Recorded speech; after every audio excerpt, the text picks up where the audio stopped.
for this drive, we have something a little bit special. I think it's special anyway. Jim Gray's voice is known to many, but what some people may not know about him is that he's been doing radio ever since he was a kid.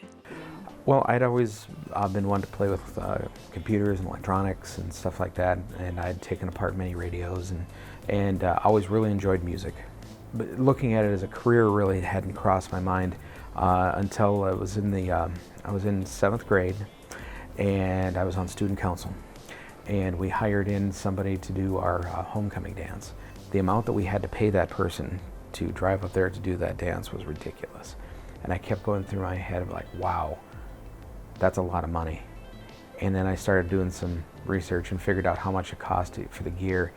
So then I made a business plan and proposed this to my father, who agreed and co-signed a loan that it took for me to buy the mobile DJ gear to be able to go do dances in northern Minnesota. From there, Jim took on a job at a radio station up in International Falls when he was just 14 years old.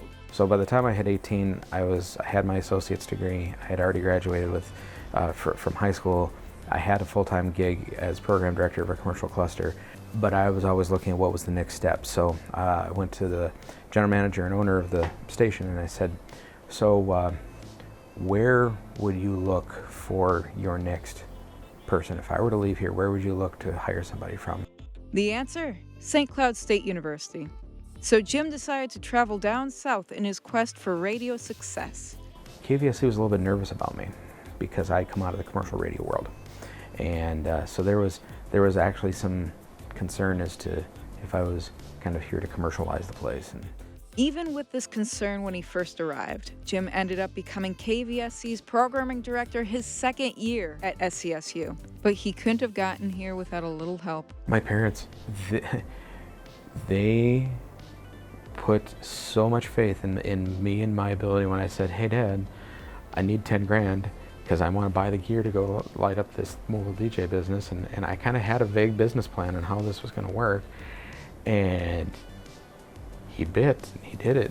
I will have to say that there was moments when they had doubt because, you know, my stoic father was always like, you know, you got to have a career that is going to always be there and it's going to be stable and so forth. And, you know, he'd always point to my older siblings. I have my brother's a cop and my sister's a nurse. He's like, there's always going to be criminals and sick people. They're always going to have a job.